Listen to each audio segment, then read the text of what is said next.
Hi there. I get the most difficult slot after lunch, obviously, and I'm probably the only guy here that has no IT background. So, and I'm not gonna call or IT background, coding background, and I'm not gonna talk about coding today with you. And when Anton asked me, "Do you want to come to Moldova to talk at this developer conference?" I was a little bit like, okay, what am I going to talk about? And you already see now, I'm going to talk about the only certainty in life, and that's death. You are going to die, and me too. That's certain. No, I'm not going to talk about death today. I'm going to talk about life. And a very quick background. Yes, I founded Pirate Summit, but I'm also the CEO of a group of companies called Pirate, and there are 5 companies right now in Germany, in Albania, and in Estonia, and we're just creating B2B businesses. So I'm an entrepreneur. Actually, I've done a little bit of coding. I think in 2002, I was a backend developer. I think I was one of the worst backend developers in the world. And I quickly terminated that very short career path. It was probably 8 months or something. PHP, it was whatever. Okay. My story starts in 2010. With a few friends, I decided I want to create a conference, and I want to create a conference that I would really love to attend myself. An amazing venue, great people there, food all day, beer all day, just having a good time with good friends, people going on stage to share their thoughts, people from the audience participating, a lot of that stuff. And for some reason, I was not alone, and other people really liked that. I liked that idea of having something a little bit unique, a little bit unusual. And there were not a lot of conferences back in those days. And over the time, the other people that I founded the conference with left. I was by myself, and this could have been my life's work. I put my whole soul into this, my whole heart into this. I cared deeply. It didn't make a lot of money, but that didn't really matter. We had other businesses that we also were building, but it really meant a lot to me. However, this summer, in June, I decided that this would be the last edition. And also today, but during probably the last half year, the most asked question towards me was, why? Why are you stopping something that people love, that also was doing quite well, at least in people that attended, international reach, etc. And that's still a big question. And I'm trying today to talk to you about what changed, or why am I stopping that? And I hope that this will give some inspiration to you to also think about choices that you make in your life. And let's rewind a bit. Let's go back 4 years. 4 years ago, my life was pretty good, actually. On the business side, by the way, all these pictures that you saw are all Pirate Summit kind of pictures, right? So you get a little bit an impression, because most of you did not attend what the event is like. My business life in 2019, we started 2018, 2019 to, okay, we need to make some kind of money, and we started to create these other companies, businesses, and they started to show some success. Pirate, as such, was growing and profitable, very important. Private life, I had what is normal on the trajectory: wife, 2 kids, house, car, whatever, all that stuff. And then this happened. This happened to all of us. You know what this is. A pandemic hit, an external shock event. And that led to, within one month, because the main part of the business was still events, it led to this. If you're not allowed to do events, it's very hard to run an event company. And as an event company, you are the first that needs to stop operations, and you're the last to resume operations. And within really an instant, the company that I had built was nearly bankrupt. At the same time, coincidentally, my marriage fell apart, which was a surprise to me as well. Of course, we had our issues, but my wife fell in love with someone else, as it happens, right? Two things with a big shock impact from the outside world, where I had little chance of doing anything about, happened. Because in the past, what I'd always done, I had outworked everything. I had seen several crises before, and I just worked harder, and it always worked. But you cannot outwork a pandemic if you cannot even operate.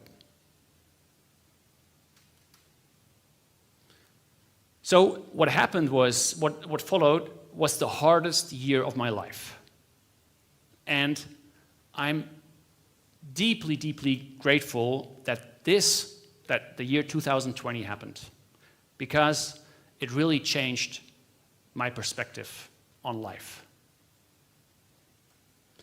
And what I noticed, when everything outside of you falls apart, and you cannot really, like with the pandemic, it was really like an external shock you cannot really do anything about.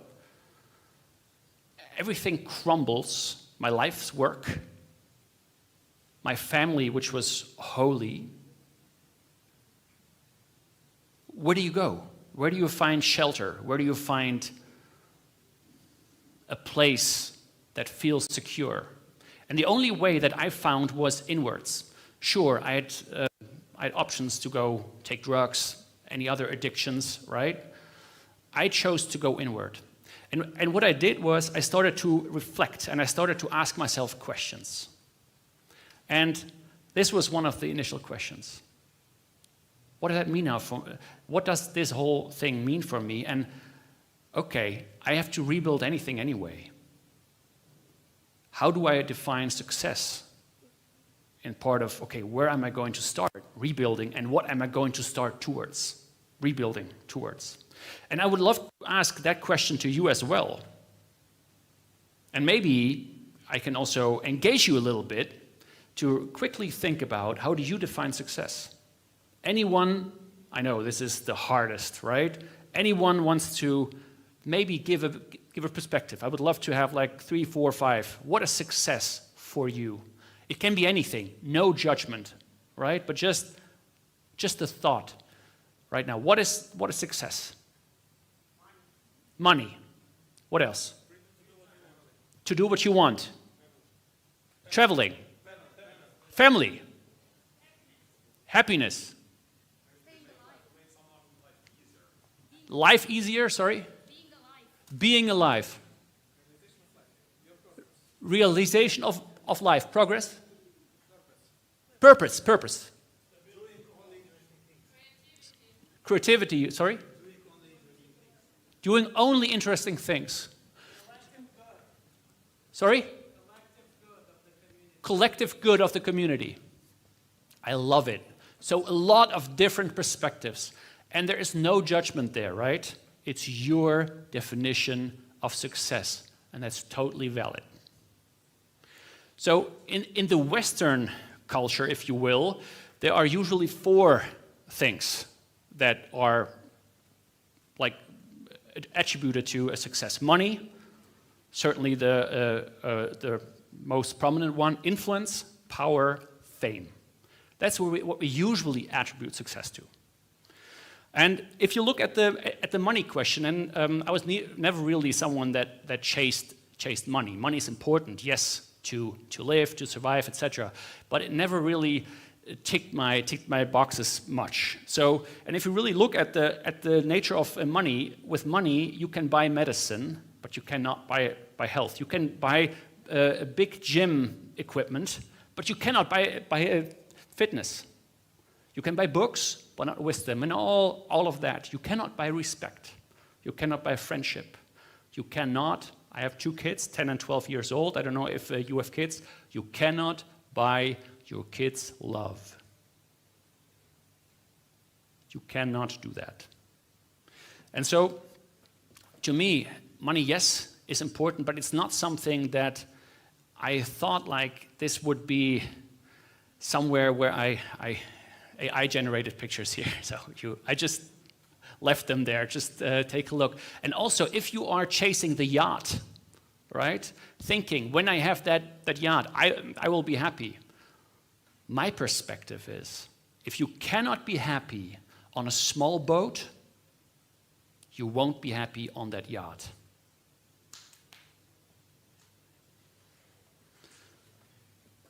And once I'm giving my perspective on success a little bit later, but once I really thought deeply and reflected on success, then I said, okay, do I live according to what the success means? Do I live according to my priorities? How do you know a person's priorities? Anyone? How do you know? Time. By asking?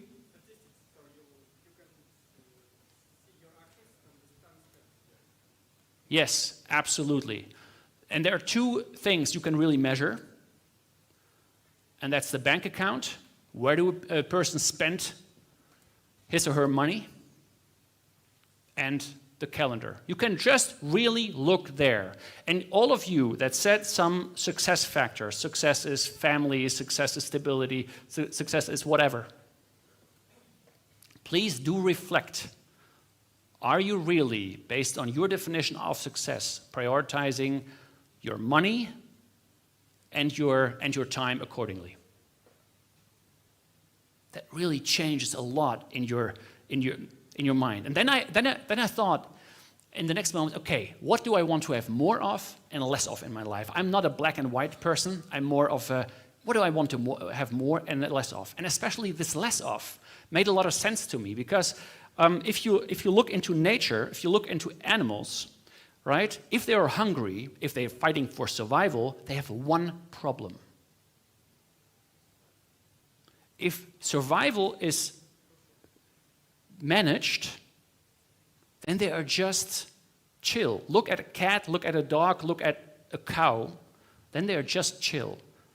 With the human beings, if survival, there's only one problem, survival, just hungry. When the survival is accomplished, all of a sudden there are 100 problems. Look at yourself, right? Think about it. All of a sudden 100 problems. Why? Because the mind is playing tricks on us. And my definition is, I think the natural state of a human being is joy and peace. Just like with the animals, but our mind gets in the way. It's just like the blue sky, also AI-generated image here.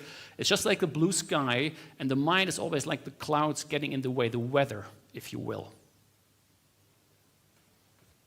So what I was thinking about, okay, how can I eliminate a lot of things that frustrate me and that cause friction and that suck energy out of my life?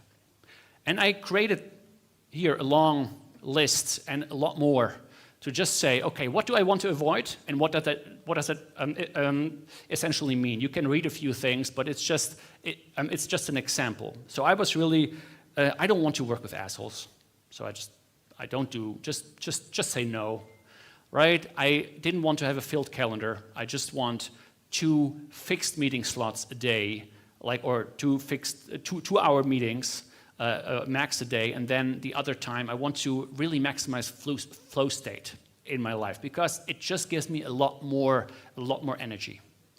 It just didn't feel right. I want more time with my family, right? I want to feel energized. It's just really important. So if I'm tired, I just take a nap. 20 minutes, 30 minutes, doesn't matter the time of day. Didn't want to work in an office, etc. So all of those things I just wrote down. That didn't mean I can change everything. But that was something, it would be better if I worked more towards that and eliminated these kind of friction moments. And thinking about this, all of a sudden I started to think about bigger questions. And I realized that there are 4 big questions in life. To me, there are more, but big questions that really have a big impact, are very, very practical. And these questions are, where do I live? What do I spend my time on? Who do I spend this time with? And who is my partner and eventually family? To me, these are very basic questions. I invite you to also think about that because they really shape your life. There are a few things in life that really have a linear effects, right? If you brush your teeth every day, you do it every day, etc. And there are a few things that really have an exponential effect. If you live in a certain place, if you marry a certain person, they have like a step function kind of impact. These are step function impact ones. Think about where you live. And you might say, oh, it doesn't really matter. But it matters tremendously because that's the surrounding, that's the area that you surround yourself with. What would change, how would your life change if you would live on a farm? What would change if you, for example, assuming you are not German, you would live in Germany? What would change for you? What would change if you would live somewhere just by yourself, with no friends around? What would that do? What would change if you would live next to a lake, next to the ocean, etc., in mountains? Would that change your productivity? Would that change your joy, your happiness? What would change? It will definitely change your perspective of life. What would happen if you would be living on the 15th floor? What would happen if you would be living in a dense city on the bottom floor? It will impact how you see the world. And then what to do? You probably know Ikigai. I just want to mention it because I really thought about these four dimensions quite a bit, and I always wanted to do something that I really loved doing. I wanted to do something that is meaningful for others. I wanted to, of course, do something where I have a certain mastery in, etc. So if you look at that, this concept, Ikigai, Japanese concept, I really invite you to look at it. Don't have the time to go into much more. And then I saw this graph, and it really changed my view again. Who do I spend time with? And if you look at the data, right? It doesn't have to be your life, but most likely you are going to, through your life, every year be more alone. So it makes a lot of sense to get used to being alone more often. And if you are uncomfortable being alone, then maybe you are in bad company.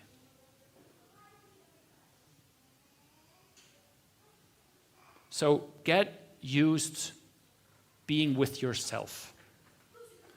And then a partner really, really matters. Colleagues matter a lot. If you look at this chart, family, you're not going to spend a lot of time with family and friends compared to the others. And kids, and that really did it for me. At some point, they're out of the house, they're going to visit sometime, but who knows, right? So, you know this trite saying, you have 2 lives, you realize you have only one, or when you realize you have only one, the second one begins. And that was this kind of moment. So I had this idea of life as a possibility, of a blank canvas. And I could, all of a sudden, with this realization and everything falling apart, try to reimagine my life, try to redesign my life if you want. And every one of you, you have that chance as well. There is a journey that goes a certain distance that is passed up until today. And then it's up to you what your next step is going to be. The biggest freedom we have is how we respond to things. We cannot control what happens outside, but we can control how we respond to it and what we do about it. And this is really the most important thing, I think, to really say, no, you really are in charge of your life. You can make this happen. Look at this graph. So this is a typical life, 84 years, whatever, I don't know the real statistics here in Moldova, but imagine a full life would be 84 years. Something like, what is it, 1,000 months, 30,000 days. So where are you in this chart? And then think about, how many books do you read a year? 10, less. How many books? I don't read 10. Oh, well, maybe. Sorry? 15. Wow. 1 or 2. So imagine how many books are you going to read if you are going to keep that tempo up, right? That speed. I don't know your age, but imagine you are 28 years old. How many books are you going to read? Then, much more interestingly, how often are you visiting your parents? What is their life expectancy? How often are you going to see them for the rest of your life? How often do you go on vacation? 3 times per year? How many? Once a year? So, how many vacations do you have left? How many countries do you want to visit? Is that even possible? Realistically, right? Because something always gets into the way. And that really changes, at least for me, how to look at life. And I really believe that we are all the captains of our lives, but every one of us, everyone can choose what to do next. We cannot change the world tomorrow, right? But we can change what the next step is. And if we do a lot of steps, the world, at least our world, can tremendously change. And we have to accept that everybody is on their own journey. So I really want to ask you that whatever somebody is going through, etc., it's their journey. Let them go on their journey. That's also the biggest takeaway that I would love to give you guys. And I've been coaching entrepreneurs, mainly entrepreneurs, also a few like corporate leaders. I've been coaching them, and I've coached more than 100 people, some for years now. I've been a sparring partner because that's one of the most fulfilling things that I do. And I can tell you that nobody has a clue. Everybody that says, I'm totally in control and I got life figured out, nobody has it figured out. If you really ask them, right?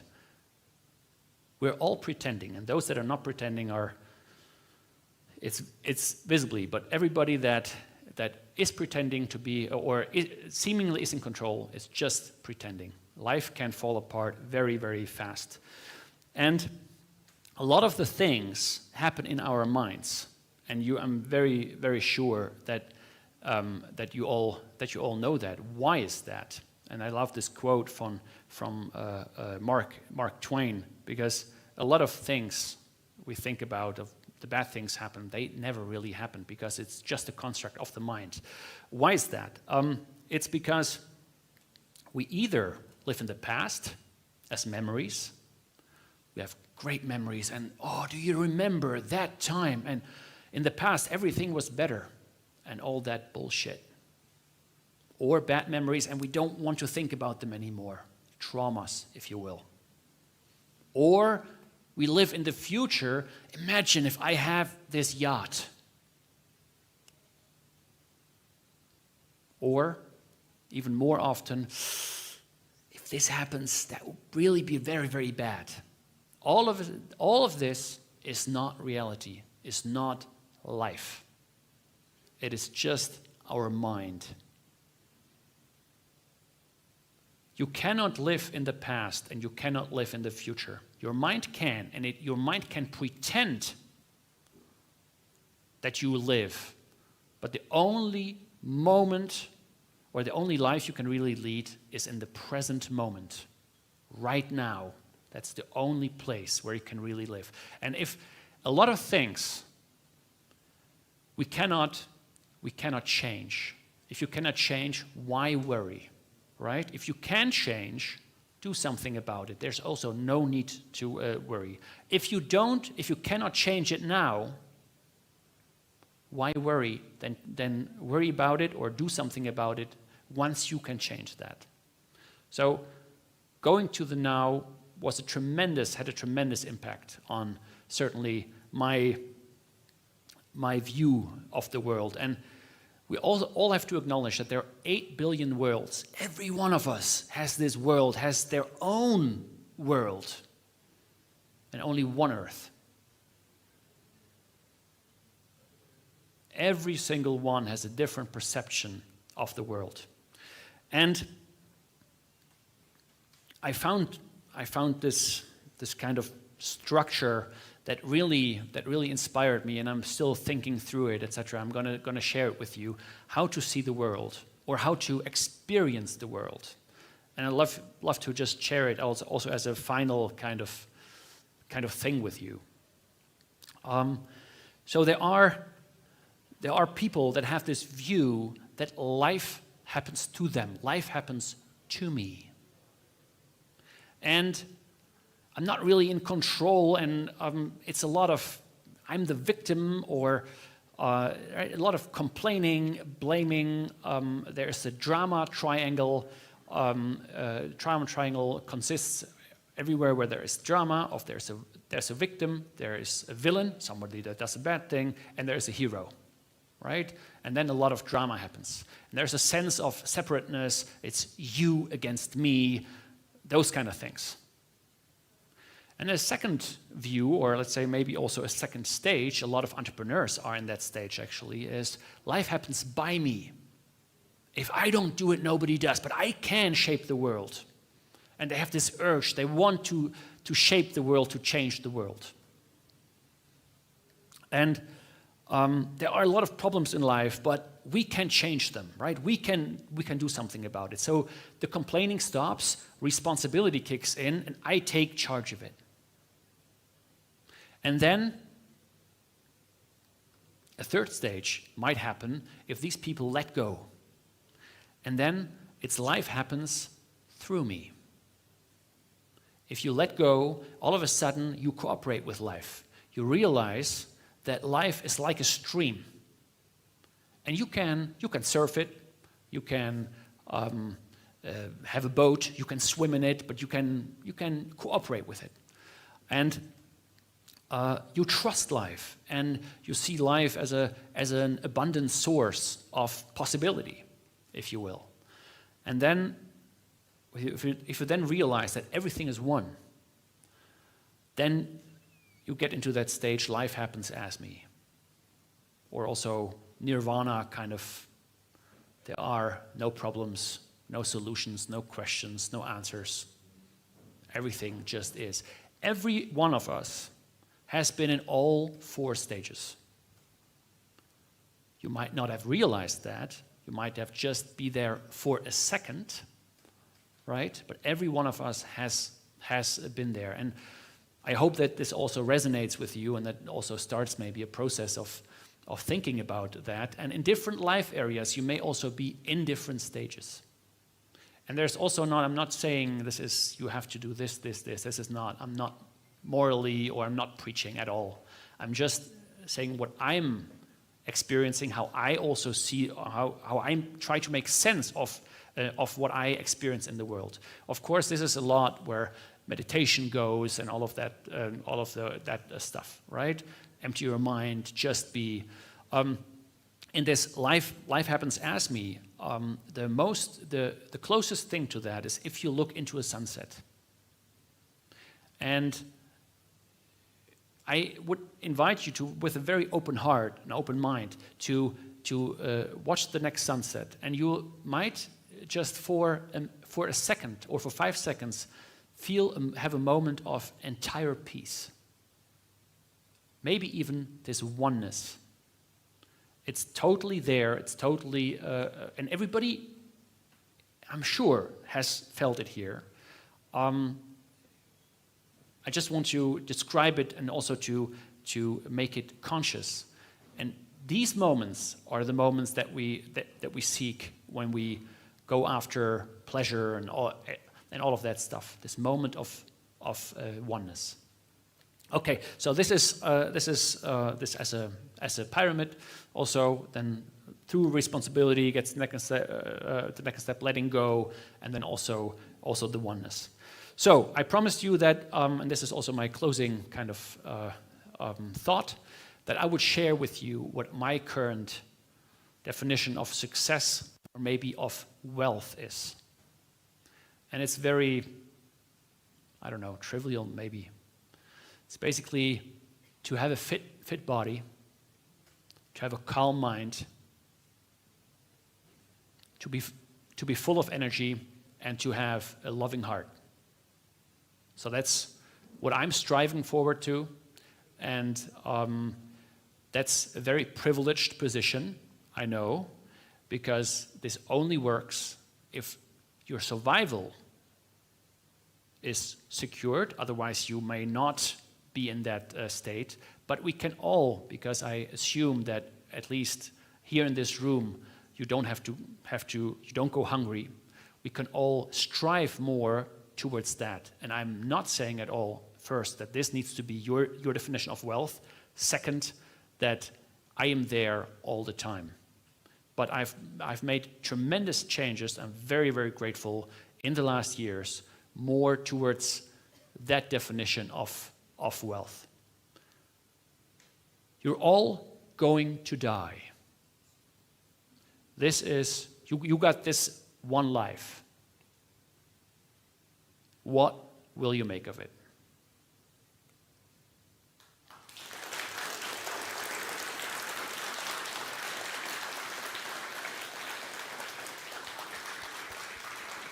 Thank you. As I promised, this was the first presentation. I was sitting like from beginning till the end. And I can tell you, before you were thinking about your questions, I remember previous year, the Pirate Summit, when you were talking, and I remember you staying on that ship. Yeah, because the Pirate Summit is a crazy, crazy place. If you've been to Odonian and Cologne, you can see that. And there was a big ship, and you were standing there, and you were talking, and this was the first time I was just listening, but as I told you, I don't remember what you said there. But I remember the feeling that I was so inspired by that, so that was really great. Guys who have questions, please raise your hands. Yeah, Denise, because he was writing a lot during the presentation, I saw that. Yeah. You said you're happy, right? You look at your life, you retrospectively look at yourself, and you say you're happy. You look sad. Is there something wrong with it? Thanks for the feedback. I don't feel sad. You look like that. No, it's no offense. I don't take it as an offense at all. I think that I feel a lot of joy. Not all the time, but I have very little sadness, if you will, in me. I have a certain world pain in me. When I look into the world, I seem to take in quite a bit of what the world, and I've sometimes also with all the conflict and all this stuff, I have a certain sadness about the world. But if I just look at me and about myself, I'm pretty content, and also I don't use the word happy that much, I feel a lot of joy. Yeah. Thank you. Oh, more questions? Yeah, we have some time for that. Why is fit body one of your keys in success? Yeah. So basically, if you look at life in total, health is the basis of it all. And health meaning in all dimensions. The body in the human in my sense has the body, the mind, the emotions, and then life energies. That's how I put it, and that's also why I put in all those 4 parts. And I could also have written strong body, but then people would think like I'm a bodybuilder. I don't want to go there. It just needs to be fit. My dad had he's in a wheelchair. I don't know the English word right now. He's in a wheelchair now, and I know how limited his life is, because he doesn't have a fit body. And one of the things that I think is very important, at least to me, it gives me a lot of capability to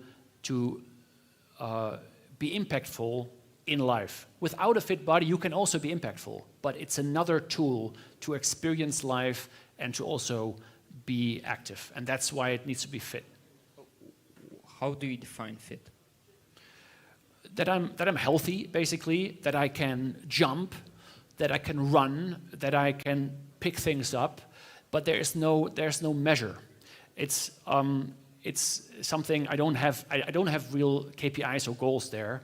I just need to feel fit, and I need to be able to carry my daughter and do that stuff that I like to be doing, right? So that's if you look for something measurable, that's not how I would see it. But I have to do something every day. So what I do is I average about 12 to 13,000 steps a day, just to be moving. It's very good for my mind as well. It's also very good for my emotions.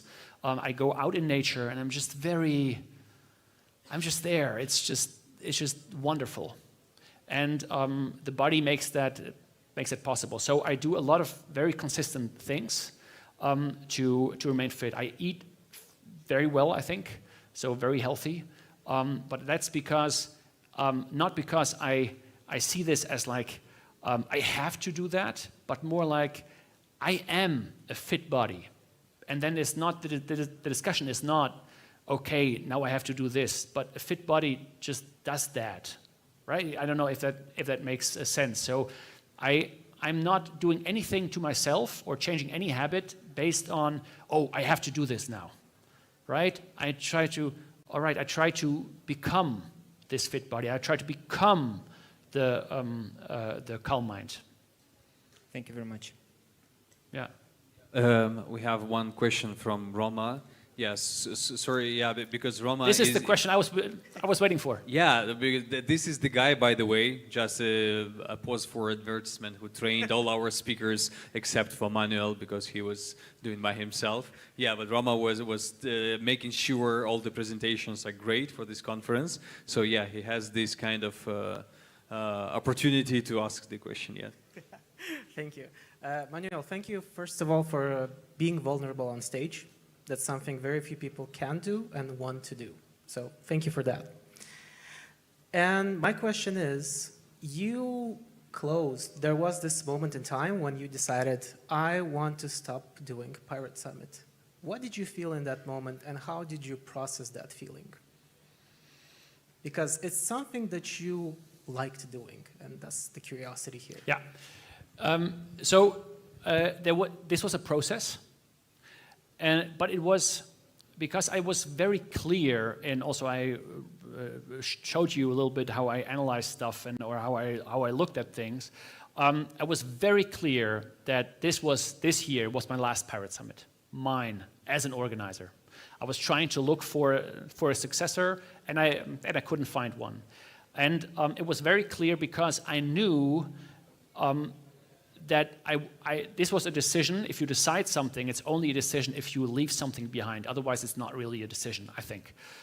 So you have to, this or that is a real decision, right? And I knew I did it because I wanted to spend more time with my kids. I wanted to have a more calm kind of work schedule. I work quite a bit, so don't get me wrong, but these peaks were something that were really frustrating me and stressing me out. And in that moment, when I really made that decision, I felt a big moment of liberation, a big moment of, not because I decided for that or that, but that it was decided, right? That was the important part, because I carried it with me like, oh, I have to decide to some. Now it's decided, there's no going back. People didn't believe me until Pirate Summit. They still ask me, when is the next edition going to come? Yeah, certainly in 2 years or so. This is most likely, this is it. So, and that was liberating, and that was, and this, of course, that's something for the mind, and we need to be very, very conscious about that the mind needs certain things. And the mind, for example, needs clarity. Yeah. Does that answer the question? How would you, I don't ask for an advice, but what would you next time, if you want to make a big decision, how would you make it easier to make that decision? What would help you process something? Because you said you carried it, it was a burden. What would you next time in life when you have a big decision to make again? I think you always have a burden. If it's really an important decision, you have to carry it for some time. You have to feel the weight. If you do a quick decision, I think it's not, so I would take a bit of time.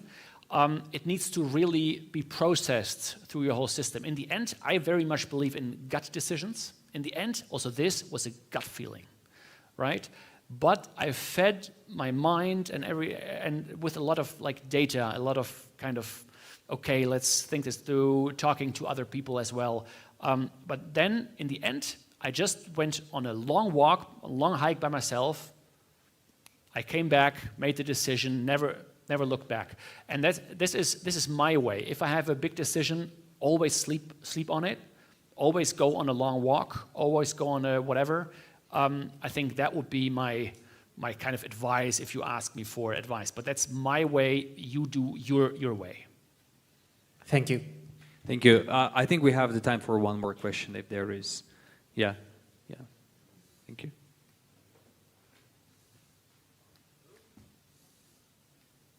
Hello. Firstly, thank you for the presentation. It was very interesting.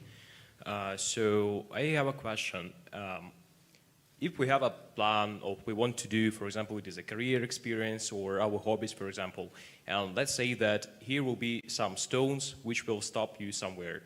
And for example, for me, I get it that one stone is that I have the periods of the procrastination thing. So, for example, my brain just deny me to do something.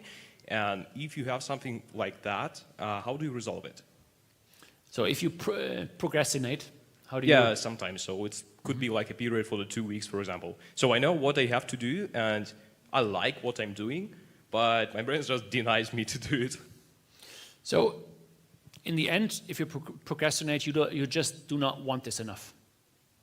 So to be very frank, because there is no feeling of procrastination if you, for example, play.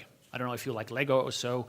If you just do it, there is no because you just love it, right? So this is not real smart advice, probably, but it's better to be in more positions where you just love the thing that you are doing. That's not how life works, and I get it, right? But that's what you want more of. Be in positions where you love the things that you are doing. And if you always push stuff away, there is something that's in the way. And there are tricks like do the hard thing the first thing in the morning, stuff like that. I can give you a lot of these kind of, but this is a little bit fooling yourself. It works in the end because it gives a result, but it's not. I'm not a guy that gives recipes for that kind of. I don't like to do that because I don't really believe in recipes. Because then you do the recipe instead of just being happy. Being happy. I need to think about the question about happiness and sadness a little bit more. Just the guy, or right? So try to do more, and maybe also the stuff that you have to do, that you think you have to do, maybe you don't have to do it.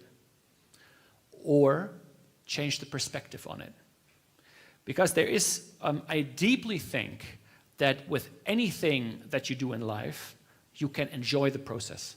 With anything. If you are a bricklayer, right, putting bricks, you can start to fall in love with the process, right? Doing something. It's just like the Japanese, if they draw and stuff like that, 5,000 times, the same thing. You can become that. So there's also a way to become more that. But I don't really give life hacks. So I more want to like show you that's a direction that you could go, and then find your way of how to cope with that. I feel like I didn't really answer the question well, but there I would search there. Okay, thank you. Thank you. Thank you very much. Thank you. And we have one issue. You don't drink wine. And people say there's wine inside. So we will think how to deal with that. But before that, instead of a handshake, I want just to embrace you. Thanks, man.